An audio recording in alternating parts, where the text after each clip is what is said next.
దండంబులు అర్పించుకుంటూ సహాత్మ స్వరూపులైన గురుపుత్రులందరికీ దేహముల అష్టైశ్వర్య భోగఫలాలు కలిగి పరముల అశరీరులై సదా సద్గురు కృపకు పాత్రులై జీవనయానాన్ని అన్ని కాలాలలో ఆనందంగా ఆరోగ్యంగా అజేయంగా అశరీరంగా గడపాలని మనసా వాచ కోరుకుంటూ పెద్దలైనటువంటి మన కృష్ణమూర్తి స్వామి గారి సంకల్పము చాలా గొప్పది. ఆశ్రమము మన పుల్లయ్య నాయన గారు భావితరాల వారందరూ పరిపూర్ణ బోధ తెలుసుకొని జాతి మత కుల వర్గ భాషా భేదాలు లేకుండా ఉత్తమోత్తమైన మానవ జన్మ ఉత్తమ ఫలాలు అనుభవించాలనే సుసంకల్పముతో తాము కష్టపడి సంపాదించిన డబ్బును ఈ ఊరికి బయట సర్వాంగ సుందరంగా మంచి చెట్లు 1000 ఏళ్ళైనా చెడని విధంగా బిల్డింగ్ నిర్మాణం చేసి ఎంతో ముందు చూపుతో పరోపకార బుద్ధితో నిస్వార్థంగా నిర్మించారు. అటువంటి ఉత్తమ భావజాలము కలిగిన మహోన్నతమైన వ్యక్తిత్వము కలిగిన వారు ఏ కోటికి ఒకరో జన్మిస్తారు. మానవోపాధికి వచ్చిన తరువాత ప్రతి మానవుడు శరీర ధర్మాలు జనన మరణాలు, ప్రాణధర్మాలు ఆకలి దప్పికలు, మనోధర్మాలు సంకల్ప వికల్పాలు, ఈ షడ్భావమైనటువంటి భావజాలములోనే బంధింపబడి అదే జీవిత పరమార్థమని అదే జీవిత ధ్యేయమని గడుపుతారు. అలా కాకుండా మానవుడు తన నిజస్వరూపమైన ఆత్మను తెలుసుకొని స్వరూప జ్ఞానాన్ని పొంది ఆత్మధర్మం అధిష్టాన చేతన బ్రహ్మం ఈ సృష్టికంతా ఆ స్వరూపముతో నేను జన్మించడమే చాలా భాగ్యమని ఏ ఒక్కరో ఈ సృష్టి అనే వలను తప్పించుకొని మన పూర్ణానంద పుల్లయ్య స్వామి అట్లా సద్గురువులు పెద్దలైనటువంటి మహనీయులు బయటకు వచ్చి మోక్షాపేక్ష కలిగి సాంప్రదాయ సద్గురువును చేరి గురువుకు తనుమనదన ప్రాణములు వినయముగా దారపోసి గురువును సాక్షాత్ పరమాత్మ స్వరూపంగా భావించి నా గురువే విశ్వేశ్వరుడు సర్వేశ్వరుడు ఈ సృష్టికంతా సర్వ సంరక్షకుడు ప్రభుదేవుడు అని భావించి కొలిసినటువంటి మహానుభావుడు.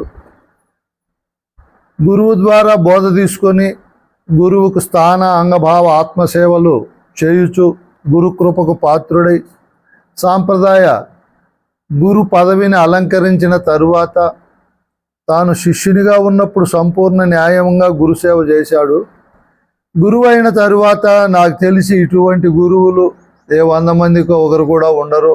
ఫలాపేక్ష రహితంగా తమ కర్మపుత్రుల కంటే జ్ఞానపుత్రులను అధికంగా భావించడము, వాళ్ళకి ఆయన అన్ని కోణాల్లో బోధరీతిగానే కాకుండా ఆర్థికంగా అయితేనేమి మిగతా సంఘపరంగా అయితేనేమి అనేక రకాలుగా సేవ చేసిన మహనీయుడు.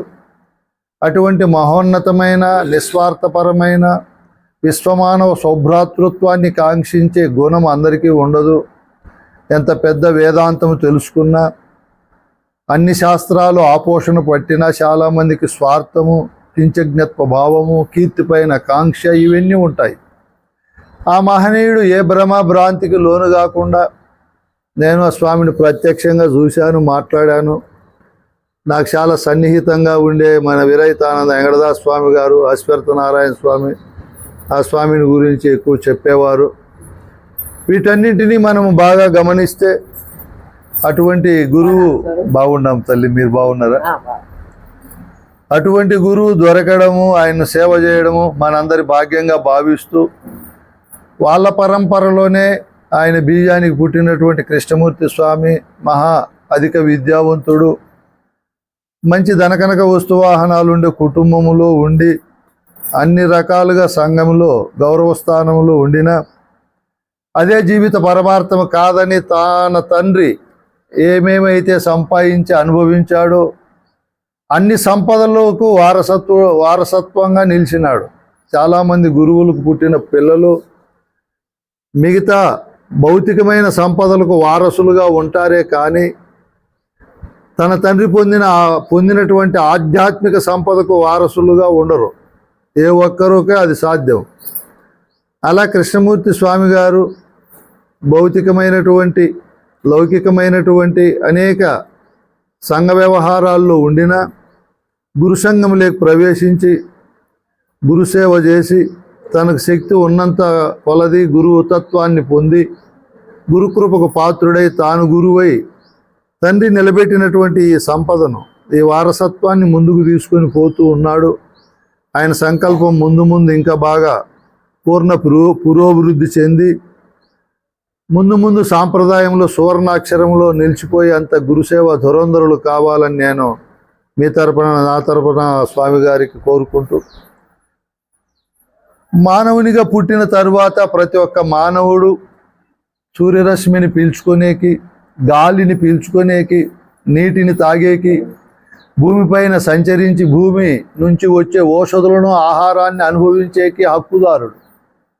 ఇది ఒక వర్గం వారికి ఒక జాతి వారికి అని ఉండదు. ఈ పంచభూతాలను పంచభూతాత్మకమైన ప్రపంచాన్ని అనుభవించే ప్రతి ఒక్కరూ హక్కుదారులు. అట్లే పెద్దలైనటువంటి మన గురువులు ఋషులు ఎంతో ముందు చూపుతో ప్రతి ఒక్కరూ మానవోపాధికి వచ్చిన తరువాత స్థూల శరీరము సూక్ష్మ శరీరము సౌభాగ్యంగా సుమంగళంగా ఉండాలి అంటే ఈ బ్రహ్మ విద్య ప్రతి ఒక్కరికి అవసరమనే సుసంకల్పంతో ఎంతో కష్టపడి ఈ బోధన మన అందరికీ అందించారు. అందరూ తెలుసుకోవాలి. చిన్న పిల్లల నుంచి వృద్ధుల వరకు, శూద్రుల నుంచి బ్రాహ్మణోత్తముల వరకు, పామరుల నుంచి పండితుల వరకు, సేవకుల నుంచి రాజు వరకు ప్రతి ఒక్కరూ తెలుసుకుంటే లోకములో కోపతాపాలు, ఈర్ష్య ద్వేషాలు, కామక్రోధాది గుణాలు, అన్యాయం అధర్మము మోసము మొదలైన గుణాలు ఉండవని. ఎందుకు అంటే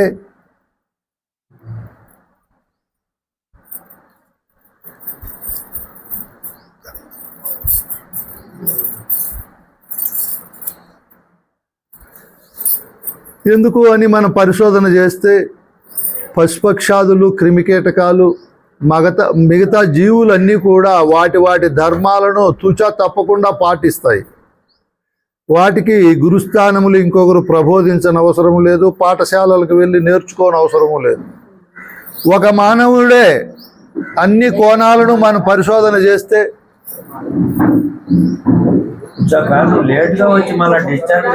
ఉన్నాయి కూర్చో తల్లి కూర్చో.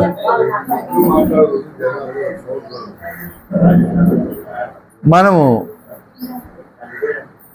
ఏం చెప్పుకుంటా అంటే నాయన నేను మధ్య మధ్యలో అడుగుతూ ఉంటా, ఏం మాట్లాడుతున్నా ఏమి జీవక్రియలన్నీ చేస్తాండే కానీ తమ ధర్మాన్ని పాటించి స్వధర్మాన్ని ఈ మానవుడే పాటించట్లేదు. అనేక కోణాలలో స్వార్థము, మోసము, కుట్ర, కుతంత్రము, ఈర్ష్య, డంబము, ఈయన ధర్మాన్ని ఈడు ఖచ్చితంగా నిర్వహించలేడు. అందుకే వేదం అనేది ఒక మానవునికే తయారైంది. ఎన్ని కోణాలలో చెప్తూ ఉన్న పెద్దలు కృతయుగం అయిపోయి త్రేతాయుగము, ద్వాపర యుగము, కలియుగాల్లో అద్భుతమైన జ్ఞాన సంపద మన భారతీయులు పొందేకి గురువులు ప్రసాదించినారు ఒక ప్రసాదంగా. కృతయుగములో వేదాలు, ఉపనిషత్తులు, అష్టాదశ పురాణాలు, భారతము, భాగవతం ఇటువంటి గ్రంథాలన్నీ వ్యాసుడు మొదలైన ఋషులు మనకెంతో సంపదగా ఇచ్చారు. అవి అద్భుతమైనటువంటి తత్వాన్ని జ్ఞానాన్ని ప్రబోధించాయి. ఆ తరువాత మనం త్రేతాయుగంలోకి వచ్చాము. అప్పుడు ఇంకా గొప్ప జ్ఞానవాసిష్టము, యోగవాసిష్టము ఇటువంటి సద్గ్రంథాలు, సీతారామాంజనేయ సంవాదము వచ్చి ఎంతోమందిని పునీతులుగా మార్చాయి. ద్వాపరయుగం వచ్చింది, భగవద్గీత, ఉత్తరగీత మొదలైన జ్ఞానకాండ అంతా వచ్చింది. ఇప్పుడు కలియుగంలో మనం ఉన్నాము. ఇంకెన్ని గ్రంథాలు. శంకరాచార్యులు అనేక భాష్యాలు రాశాడు. అద్వైత చంద్రికా విలాపము, వేదాంత పంచదశి, వేదాంత ముక్తా విలాపము ఇటువంటివన్నీ వివేక చూడమని, విచార సాగరము, దృగ్దృశ్య వివేకము, సుజ్ఞాన శాస్త్రము, ఇంకా దీక్షితీయము, కందార్థాలు, భద్రాది రామశతకము ఇటువంటి సద్గ్రంథాలు అన్నీ వచ్చి మానవుణ్ణి ఒక మనీషిగా, మహనీయునిగా, మహోన్నతమైన వ్యక్తిగా తీర్చిదిద్దాలని మన పెద్దలు ఎంతో సంకల్పించి ఈ గ్రంథాలన్నీ అందించారు. అయినా ఎక్కువ మంది దీన్ని అర్థము చేసుకోలేక కులాభిమానము, మతాభిమానము, శాస్త్రీయ అభిమానము, దేహాభిమానముతో అనేక రకాలైన కించజ్ఞత్వ గుణాలతో ప్రకాశిస్తూ సంఘాభివృద్ధికి చీడపురుగులుగా ఉండారు. ఇంకా అనేక రకాలు మతాలు మన భారతదేశంపైకి వచ్చాయి.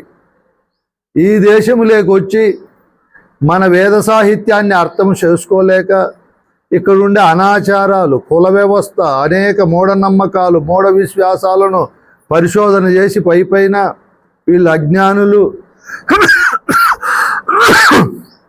వీళ్ళు అవివేకులు, మేమెంతో జ్ఞానవంతులమని వాళ్ళు మన పైన ఎన్నో కోణాల్లో దాడి చేశారు. ఒక ఆర్థికంగా, సాంఘికంగా, వేదపరంగా అనేక కోణాలు. మనం మామూలుగా మానవోపాధికి వచ్చిన తరువాత దశకర్మానం సమయానుకూలము కర్మము, శత కర్మానం సమయానుకూలం భోక్తం ఆచరించమన్నారు. మేము 9 లోపల ఎంత అర్జెంట్ పని ఉన్నా తింటాము. లోపల జఠరాగ్ని ఉంటుంది, దానికి తెలియదు ఈయన గురువు అని శిష్యుడని పని చేస్తాడని. దానికి పెట్టేది పెడితేనే అది చల్లగా ఉంటుంది. ఇవన్నీ మనం ఆలోచన చేస్తే ఇప్పుడు 11 కావస్తుంది కాబట్టి అందరూ తినే రావాలి ఈ సమయానికి.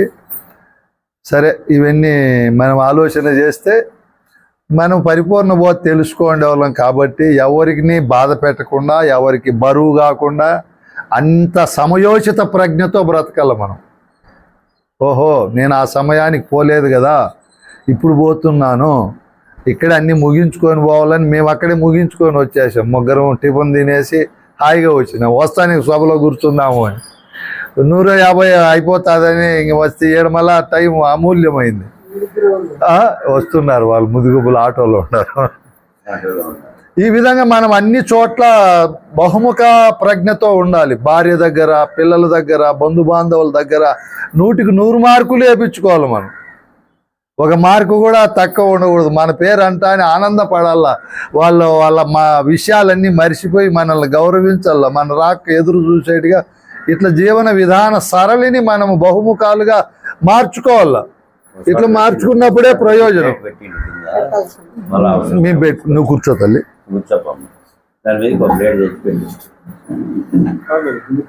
లేదు లేదు, భయంగా ఉంటాను. ఈ విధంగా మనము ఏం చెప్పుకుంటా అంటే మమ్మ ఫస్ట్లో మనం ఎక్కడో టర్నింగ్ అయి వచ్చినాము కదా, లోపల జఠరాగ్ని పాడు చేస్తుంది. ఎన్ని పనులు ఉన్నా కూడా టయానికి తినేస్తే లోపల ఆత్మారాముడు సంతోషంగా ఉంటాడు.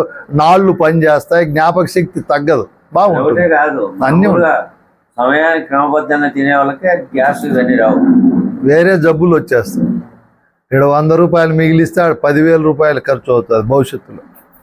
ఈ విధంగా మనము మానవోపాధికి వచ్చిన తరువాత పెద్దలైన మహనీయులు మానవుణ్ణి ఒక మహనీయునిగా మార్చేకి మనకు అద్భుతమైన సంపదలు అందించారు.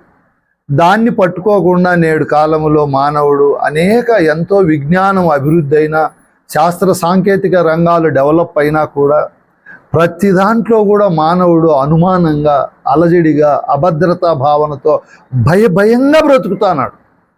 మీరు భయం తీర్చేకి మన పుల్లైన ఆయన ఎన్నో కోణాల్లో బోధ చెప్పింటాడు. మంచి ఖండన బోధ చెప్పే మహానుభావుడు ఆయన. ఈ ఒక్క పొద్దులు, అనాచారాలు, వాస్తుశాస్త్రము, రావుకాలము, యమగండము, కులము, కుతంత్రము, ఈ బ్రాహ్మణులు చేసే పనులు ఇవన్నీ ఖండించే మహానుభావుడు. వీటన్నింటి నుంచి విడువబడి యథార్థము తెలుసుకొని మనం తరించాలి అంటే ఏం చేయాలి? మానవోపాధికి వచ్చిన తరువాత బాల్యములో ఆటలు, విద్య, కొంచెం వయసు పెరిగే కొద్దీ ఉద్యోగము, వివాహము, పిల్లలు, వాటి సంరక్షణ, వీటన్నింటికి మనం ఎంత ప్రాధాన్యత ఇస్తామో, మన శక్తిని ఎంత ఖర్చు పెడతామో, అదే కాలంలోనే ఓహో పెద్దలైన మహానుభావులు సృష్టిలో గురువును పొందినటువంటి సాంప్రదాయం మన దేశం. కృతయుగము నుంచి నేటి వరకు, కృతయుగములో పురూరవుడు, పురుకుచ్చుడు, మాందాత, శిబి మొదలైన చక్రవర్తులు అందరూ గురువును చేరి తరించారు. త్రేతాయుగములో రాముడు, రఘుపతి ఇటువంటి మహానుభావులు గురువును చేరి తరించారు. ద్వాపర యుగములో కృష్ణుడు మొదలైన వారు. ఇప్పుడు పెద్ద పెద్ద మహానుభావులు శంకరాచార్యులు, రామానుజాచార్యులు, దీక్షితులు వీళ్ళంతా గురువును చేరడము, గురువును పూజించడము, ఇదంతా మన పరంపర కాల ప్రవాహంలో వస్తూనే ఉంది. మనము గురువును చేరడం తప్పు కాదు. ఆ చేరేది బాగా వయసులో ఉన్నప్పుడే చేరాలి గురువును. 70-80 ఏళ్ళప్పుడు మీకు 2-3 కోట్లు డబ్బు ఇస్తే ఏం చేస్తారు మీరు? భయపడి ప్రాణం పోగొట్టుకుంటాం. మంచి వయసులో ఇస్తే మంచి ఇల్లు కట్టుకుంటాం, మంచి కారు కొనుక్కుంటాం, హాయిగా మంచిగా వ్యవహారం చేసి దాన్ని అనుభవిస్తాం. అట్లే బ్రహ్మ విద్యను కూడా ప్రహ్లాదుడు, మార్కండేయుడు, ధ్రువుడు ఇట్లా పెద్దలు ఆయా కాలాల్లో, ఈ కాలంలో కృష్ణప్రభువులు, శివరామ దీక్షితులు అందరూ చిన్న వయసులోనే గురువును చేరి గురుతత్వాన్ని తెలుసుకొని శేష జీవితం హాయిగా ఆనందంగా నిర్భయంగా గడిపినారు. ఇట్లా గురువును చేరడం, ఎవరైతే ఈ సృష్టిలో గురువును చేరతారో వారి జీవితమే ఉత్తమోత్తంగా ఫలప్రదంగా ఉంటుంది, భయరహితంగా ఉంటుంది, మిగతా ప్రాణుల కంటే గొప్ప ఆనందదాయకంగా ఉంటుంది, డబ్బులు సంపదలు ఉండినా పోయినా. గురువు చేరకుండా, గురుతత్వం ఎరగకుండా ఉండే వాళ్ళ యొక్క జీవనము పౌర్ణమి రోజు సముద్రం ఎలా ఉంటుందో ఆటుపోటులతో అలజడితో, మే నెలలో ఎండలు ఎట్లుంటాయో వాళ్ళ హృదయం కూడా అట్లా తహతహలాడుతూ అభద్రత, భయము, జుగుప్స, అలజడి, అసహనము ఎన్నో రకాలుగా ఉంటాయి. ఈ బోధ తెలుసుకుంటే వాళ్ళు నిర్మలులై తృప్తి కలిగింటారు జీవితము. అది ఒక చెప్పలేనంత ఉత్తమోత్తమ ఫలితము అనుభవిస్తారు. అందుకే మనమంతా గురువుని చేరాము. ఇప్పుడు గురుతత్వ ప్రబోధ ఎలా ఉంటుంది సాంగోపాంగంగా అన్నప్పుడు భద్రాజ రామశతకములో ఏమీ తెలియని శిష్యుడు పోయినప్పుడు ప్రబోధించేది ఒక రకంగా ఉంటుంది. మన సాంప్రదాయం గురించి చెప్పుకుందాం. మన సాంప్రదాయ పెద్దలు పరశురామ నరసింహదాస్ గారు ఏమీ తెలియని శిష్యుడు గురువు దగ్గరికి, గురుదేవా అన్ని చూశాను సృష్టిలో, అన్నీ కూడా అల్పమైన సంతోషాన్ని ఇస్తున్నాయి, శాశ్వత సంతోషం ఏది ఇవ్వలేదు. మంచి బట్టలు కొనుక్కుంటే ఆ 3 నెలల సంతోషం ఉంటుంది, పెళ్లి చేసుకుంటే 2-3 సంవత్సరాలు ఆ సంతోషము, పిల్లలు పుడితే 10-20 ఏళ్ళు ఉంటుంది సంతోషం, వాళ్ళు రివర్స్ అయినప్పుడు దుఃఖం కలుగుతుంది. శాశ్వత సంతోషం ఏమీ లేదు. శాశ్వత సంతోషము, నిర్మలత్వము, దేవుడు అంటున్నారు. ఎక్కడ ఇంతమంది దేవుళ్ళు ఉన్నారా? జిల్లాకు ఒకరు, గ్రామానికి ఒకరు, రాష్ట్రానికి 1000 మంది దేవతలు ఉన్నారే. భూమి చూస్తే ముదిగుబ్బలో, కృష్ణాపురంలో, మా దిగువతోపల్లి, ధర్మవరము, ఇక్కడ ఏలుకుంట్ల, ఎక్కడ చూసినా ఒకే భూమి ఉంది, ఒకే సూర్యుడు, ఒకే జలము, ఒకే అగ్ని ఉంటే దేవతలు ఇంతమంది ఉండారా స్వామి? ఇది నా డౌట్, సందేహం తీర్చమని శిష్యుడు గురువు దగ్గరికి పోయినప్పుడు అక్కడ బోధించే క్రమం వేరుగా ఉంటుంది. వానికి ముందు వాడిని సకల సులక్షణ సంపన్నునిగా చేస్తాడు గురువు. ఏం చేస్తాడు? మనం ఒక 50 లక్షలు పెట్టి భూమి కొంటామనుకో, ఫస్ట్ కొన్న వాళ్ళు ఏం చేస్తారు? భూమిని ఆ పార్కు చెట్లు అన్నీ పెరికేసి, ఆ రాళ్ళు అన్నీ జేసీబీతో తీసేసి, దాన్ని మొట్టమొదట అద్దంగా తయారు చేసి చుట్టూ కాంపౌండ్ వేస్తారు, మళ్ళీ బోర్లు వేసి మళ్ళీ దాన్ని బ్రహ్మాండంగా తీర్చిదిద్దుతారు. ఇప్పుడు మనం గురువు దగ్గరికి పోతానే గురువు మన హృదయం అనే కమలములో ఎంతో లగేజ్ పెట్టుకుంటాము, టన్నులు. ఎంత పెట్టుకుంటాము? టన్నులు పెట్టుకుంటాం. గురువు తీసేయాలంటే ఇంక ఎంత గొప్ప శక్తియో యుక్తో. పాపం అట్లా ముసలి గురువులు ఏం తీసేస్తారు? మా ఇంట్లో వయసులో ఉండేవాళ్ళు అయితే చెప్పి తీసేయగలుగుతారు. అందుకే మన హృదయంలో గురువు దగ్గరికి పోకముందు ఏం పెట్టుకుంటాము? మనకు ఉన్నటువంటి ప్రధానమైన కోశాలు 6 కోశాలు ఉన్నాయి. అన్నమయ, ప్రాణమయ, మనోమయ, విజ్ఞానమయ, ఆనందమయ, హిరణ్మయ కోశాలు అని. ఇందులో మనోమయ కోశం అంతా నింపుకుంటాము, అది ఖాళీగా ఉండదు. ఏమేమో పెట్టుకుంటాము, నేనని అహంకారం పెట్టుకుంటాము ముందు, అది కూడా రివర్స్లో పెట్టుకుంటాము. నీవు ఆత్మస్వరూపుడు అయితే, నీవు ఎరిగే ద్రష్టవు అయితే, నీకు దృశ్యస్థానంలో ఉండే శరీరం నేను అనుకుంటాం. ఇప్పుడు ఎవరినైనా అడగండి ఈ భూమండలంలో, నువ్వెవరు అంటే నన్ను అడిగినారు అనుకో, నాకు గురుబోధ తెలుసు కాబట్టి నేను ఎరుకను అంట, ఇంకా పెద్దోళ్ళు అడిగితే లేని ఎరుకను అంట, ఇంకా గొప్ప వాళ్ళు అడిగితే నేనేం సమాధానం కూడా చెప్పను అనుకో, అట్లుంటుంది. ఇప్పుడు మనం ఏం తెలియని వాళ్ళు, నాకేం బోధ తెలియనప్పుడు నన్ను అడిగినారు అనుకో, నీ బ్రహ్మాను అంట. ఎవరయ్యా నీ కథ చెప్పు అంటే, మా దిగుతోపల్లి, మా అమ్మ, మా నాన్న అని ఇంకా లోతుగా నువ్వెవరు అంటే కనపడలేదా, నేను పలానా అని శరీరాన్ని చూపిస్తాను. అయితే నేను శరీరము కాదు, ప్రాణము కాదు, ఇంద్రియాలు కాదు, మనస్సు కాదు, బుద్ధి కాదు, వీటన్నింటినీ ఎరిగే ద్రష్టనని నాకు తెలియదు. ఇప్పుడు భూమండలంలో 800 కోట్ల జనాభా ఉన్నారు. ఎంతమంది? 800 కోట్లు. వీళ్ళల్లో 8,000 మందికి కూడా తెలియదు, 800 మందికి కూడా తెలియదు. ఏమని? నేను శరీరము కాదు, ఇంద్రియాలు కాదు, ప్రాణము కాదు, నేను ఎరిగే ఎరుకను, నేను ఆత్మను, నేను బ్రహ్మమును, ఈ సృష్టికంతా నేనే పరమాత్మనని తెలియదు. సత్యంగా తెలియదు. మీరు ఎవరినైనా పోయి అడగండి కావాలంటే, తెలియదు వాళ్ళకు. ఎందుకు తెలియదు వాళ్ళకు? తెలిసినటువంటి వారి దగ్గరికి పోయి వినయ విధేయతలతో అక్కడ కూర్చొని అడిగి తెలుసుకోలేదు. వాళ్ళ అమ్మా నాన్నకి తెలియదు కాబట్టి వాళ్ళు నేర్పరు, అక్కడే పొరపాటు అవుతాండేది. నాయనా నువ్వురే పురుషుని యుద్ధం అని బ్రహ్మ అని పేరు పెట్టిన మంది పలానా కులం పలానా మతం మన దేవుడు మన ఇల్లు మన పొలం అని ఈ చెత్త అంతా వేసేస్తారు మన మనసులో. పుట్టినప్పుడు మన మనసు ఖాళీగా ఉంటుంది, స్వచ్ఛంగా ఉంటుంది, పరమ పవిత్రంగా ఉంటుంది. కులము మతము ఈ మూఢనమ్మకాలు ఏమీ తెలియవు. ఇట్లా ఖాళీ ఉండే సంచిలోకి అమ్మ కొన్ని వేస్తుంది ముందు. ఇదిగో మీ నాయన మన ఇల్లు మన అక్క మన తమ్ముడు అని. ఇంతటితో సరిపోదు, నాన్న కొన్ని వేస్తాడు. ఈ ఇద్దరు తప్పితే మళ్ళీ పాఠశాలకు పంపిస్తే 5-6 మంది టీచర్లు 10 సంవత్సరాలు వేస్తారు. ఇంకా పై చదువులకు పోతే 25 సంవత్సరాలు వేసేస్తారు కోశంలో. వీడు పేపరు సెల్లు టీవీ చూసి ఇంకా వేసుకుంటాడు. దేంట్లో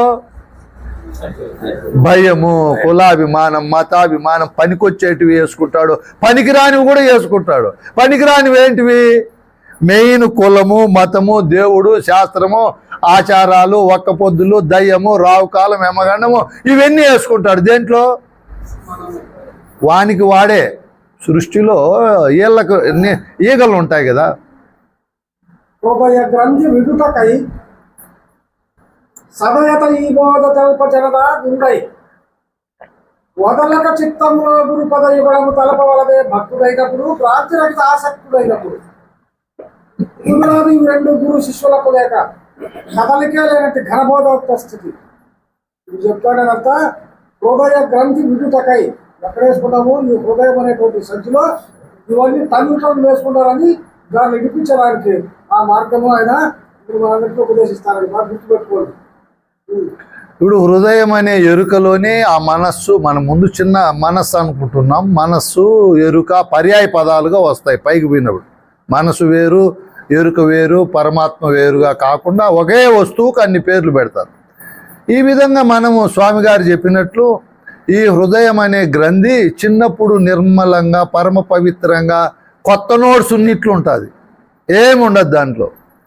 మళ్ళీ సంవత్సరం అయిన తర్వాత పిల్లోళ్ళంతా నోట్స్ రాసేస్తే ఎట్లుంటుంది, గీతలు గీతలు అక్షరాలు అక్షరాలు. అట్లా వయసు పెరిగే కొద్దీ ఖాళీగా ఉండే అంతఃకరణం అనే ఈ ఎరుక అనే హృదయ గ్రంథిలో ఇంత లగేజ్ వేసుకుంటాడు వీడు. మొయ్యలేక ఇబ్బందులు పడి అదే చింతించి సుఖనిద్ర ఉండదు, కలత నిద్రతో బాధలు పడుతూ ఉంటాడు.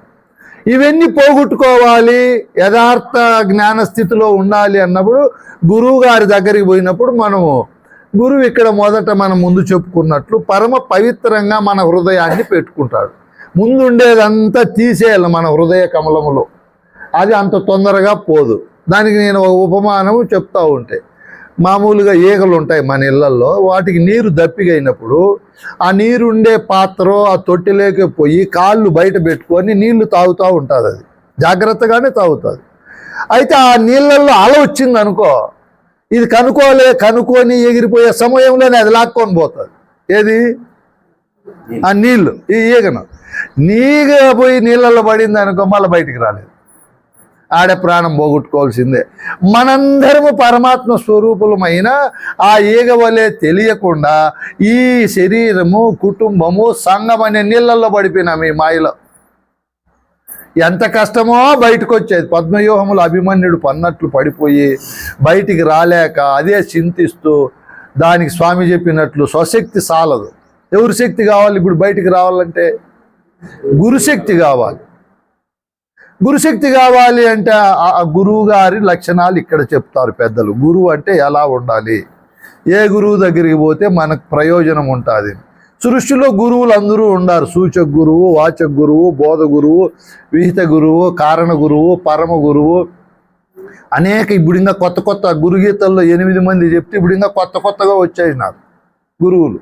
శ్వాస మీద ధ్యాస నేర్పే గురువులు వచ్చారు. పూర్వ కుంభక రేచకాలు పెట్టి పంచముద్రలు చెప్పే గురువు ఉన్నాడు కోయంబత్తూరులో. కేచరి భూచరి మధ్యమ షణ్ముఖి శాంభవి పెద్ద చదువుకోండి వాళ్ళకి ఆ ముద్రలు పట్టిస్తున్నారు. ఇంకా ఎన్నో సాధనలు నేర్పే గురువులు, మంత్రోపాసన చేయించి ఆ మంత్రమే నీకు ముక్తిని కలిగిస్తుందని ఇట్లా ఎన్నో రకాలుగా చెప్పే గురువులు ఉన్నారు. సద్గురువులు తక్కువ ఉన్నారు. ఏ గురువులు? సద్గురువు గృహస్థాశ్రమంలో ఉంటారు. పరిపూర్ణం ఇదిగో ఎరుకయ్యని చూపించి వస్తు నిశ్చయంగా ప్రబోధిస్తారు. ఎవరు? సద్గురువులు. మనవలే ఉంటారు, సంసారం ఉంటుంది, భార్య పిల్లలు ఉంటారు, పటోటోపాలు ఉండవు, స్వశక్తితో బ్రతుకుతూ ఉంటారు. పరశక్తిగా మనకు ఆశ్రమాలు, భోగభాగ్యాలు, ఇతరులు ఇచ్చే దానిపైన ఆధారపడకుండా అచల గురువులు స్వశక్తితో బ్రతుకుతూ తనను ఆశ్రయించిన వారికి సమస్త మర్మధర్మాలు నేర్పుతారు ఫలాపేక్ష రహితంగా. ఎవరు?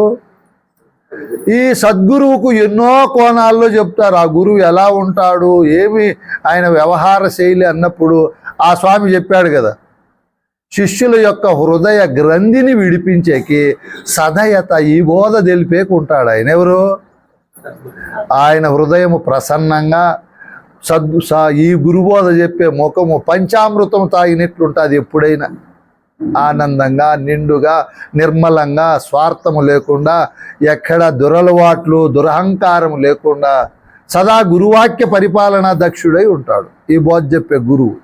సమస్త శాస్త్ర మర్మధర్మాలు ఎరిగింటాడు. ఈయనకు తెలియని విషయం అంటూ ఏది ఉండదు. ఈ గురువు నిర్మలుడై నాకంటే గొప్ప పరమాత్మ ఉందని ఇంకా బాహ్యమైన నియమిత దేవతలను పూజించకుండా తన గురువును హృదయ కమలములో పెట్టుకొని ఉంటాడు ఈ గురువు. ఈ గురువుకు ఆశ ఉండదు, డంభం ఉండదు. ఈ గురువు నిర్మలాంతఃకరణ కరుణుడై తన గురువు ద్వారా సమస్తాన్ని సాంప్రదాయ మర్మధర్మాన్ని ఎరిగి నిర్మలుడై ఆశాపాస లేకుండా ఉంటాడు అచల గురువు. శిష్యులను చేయాలని కోరికుండదు, అధ్యక్ష పదవి కావాలని కోరికుండదు, ఆశ్రమాలు కట్టాలని కోరికుండదు. ఎవరు? పరిపూర్ణ బోధ ఎరిగిన మహనీయుడు. ఈ ఉత్త బట్టబయలు ఏమీ లేదని వాడు రాగిగాడు, అతడు విరాగిగాడు. అచల బోధ చెప్పే గురువుకు రాగము ఉండదు, విరాగము ఉండదు. ఇది చేయాలి, అది చేయాలని ఉండడు, అట్టని చేయకూడదని ఉండడు. ఎవరైనా పిలిచినారనుకో పోవడము, చెప్పమంటే చెప్పడము, పెట్టింది తినడము, ఏదైనా ఇస్తే తీసుకోవడము, జై గురుదేవా అని ఇట్లా ఏ రాగ విరాగాలకు అతీతంగా ఎరిగే శరీరం ఏమీ లేదని వాడు జ్ఞానిగాడు, అతడు అజ్ఞానిగాడు. ఇట్లా మధ్య మార్గంలో ఉంటాడు. జ్ఞానమా సంపూర్ణంగా ఉంటుంది, నేను మహాజ్ఞానిని అహము ఉండదు. ఉన్నట్లుగా చూసేడు వాడు కర్మిగాడు, అతడు దుష్కర్మిగాడు. ఇది ముఖ్యమైన పాయింట్. ఈ పరిపూర్ణ బోధ ఎరిగిన మహనీయుడు కర్మలు చేయాలని చేయడు. చేసే కర్మ ఒకవేళ చేసినది దుష్కర్మగా ఉండదు.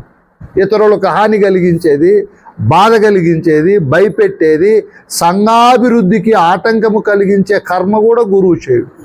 అంత పెద్ద పెద్ద భావజాలాలతో అన్ని రకాలైనటువంటి, అందుకే భద్రాది రామశతకములో చెప్తాడు, పరిపూర్ణుడైన సద్గురుని చేరి. శిష్యుడు అనేవాడు అచల గురు సాంప్రదాయంలో ఉండే గురువు పరిపూర్ణుడై ఉంటాడు. అంత తూష్టీభావ దృష్టితో, నిర్వాసన మౌన స్థితిలో, నేనే లేననే భావనతో కళ మేలుకొన్న పురుషుడు బయటకు వచ్చిన తరువాత కలగనేవాడు లేడు. అప్పుడు కళలో ఉంటే వాడిపైన కళ ప్రపంచం కనపడుతుంది. ఇప్పుడు మెలకువలో మూలమైనటువంటి నేననే అహంకారాన్ని వదిలిపెట్టి ఈ ప్రపంచమనే ఉద్యోగానికి దూరంగా ఉంటాడు అచల గురువు. ఈయన పొందే తృప్తి, ఆనందము సృష్టిలో ఎవరూ పొందలేరు. అంత గొప్ప స్థితిలో ఉంటాడు. అట్లా గురువు దగ్గరికి శిష్యుడు పోయినప్పుడు శిష్యుని కోసము గురువు ఇప్పుడు ఇంకా అవతారం ఎత్తాలి. చెప్తాడు శిష్యుడే లాస్ట్లో బోధ అంతా విని సింహావలోకనం చేసుకొని చెప్తాడు, నా కొరకు కష్టపడి తిరిగి మీరిటకు వచ్చి, ఓ గురుదేవా, మీరిటకంటే కృష్ణాపురం వచ్చని కాదు, నా స్థాయిలోకి వచ్చి, నేనేమీ తెలియని వాడిని, నేను ఏమీ తెలియని వాడిని, మీరు సమస్తము తెలిసిన వాళ్ళు, తెలిసి మేము పొగటుట కాకోదరేషు డోపండ ఆ కార్యంబు నా తరంబే అచల మనస్క, చలనము లేని మనస్సు కలిగిన మహనీయులు మీరు. నా కోసం చెల్లించారు, మళ్ళీ వచ్చారు. ఈ స్వామి ప్రారంభంలో చెప్పినట్లు ఇక్కడి నుంచి బోధ ప్రారంభించావు గురుదేవా. సాధన చతుష్టయ సంపదలేమో ఆ సంపదలు నాకు అన్ని కలిగించావు, త్రివిధ దీక్షలు ఇచ్చావు, 4 సేవల గురించి చెప్పావు, అష్టాంగ యోగాలు, తారకం, సాంఖ్యం, అమనస్కము, పంచముద్రలు, ఇటువంటి బోధ చెబుతూ జీవేశ్వర ఐక్య సంధానము చేసి ఆ తరువాత పరిపూర్ణ బోధ చెప్పావు గురుదేవా. మిమ్ము పొగడాలంటే 1000 నాలుకలు ఉండే ఆదిశేషునికి కూడా సాధ్యం కాదు, నాకు సాధ్యం అవుతుంది అని గురువు చేసిండే మేలు శిష్యుడే లాస్ట్కు గురువుతో స్తుతిస్తాడు. అంత గొప్పదైన గురు శిష్య బంధం ఇది. ఇటువంటి బంధములో మనం ప్రవేశించినాము, ఎంతో పుణ్యఫలము విశేషమైన సుకృతముతో వచ్చాము గురువు దగ్గరికి. దీన్ని మనం చూడు, కొంచెం సోమరిగా ఉండినా, ప్రపంచ బంధాల్లో పడినా, మన పుణ్యాత్ములం కాబట్టి అప్పుడప్పుడు గురువులే ఫోన్లు చేసి పలానా గురువు వస్తానాడు, మీరు రండి, మీకేం సందేహాలు ఉన్నాయో అడగండి. చూడు, ఇంతకంటే మనకు మేలు చేసే వాళ్ళు ఎవరన్నా ఉన్నారా సృష్టిలో? వాళ్ళే గురువులను పిలిపించి సకల సౌకర్యాలన్నీ ఏర్పాటు చేసి సమయానుకూలంగా కాఫీలు, టిఫిన్లు, వేడిగా ఉందేమని 3 మీటర్లకు ఫ్యాన్ పెట్టి చల్లని వాతావరణం కలిగించినారు. క్రమ పద్ధతిలో బోధ చెప్పమన్నా నేను చెప్తా, లేదా మీరేమైనా పలానా సబ్జెక్టు గురించి చెప్పండి అన్న దానిపైన చెప్పండి. క్రమ పద్ధతిలో చెబుతూ ఉండగా అక్కడక్కడ చర్చకు వచ్చిన సందేహాలు కొన్ని ఉన్నాయి. ఉండేటి వాళ్ళు వ్యక్తపరుస్తారు. ఎప్పుడైనా వ్యక్తపరిచినప్పుడు నేను నిన్నేటి కూడా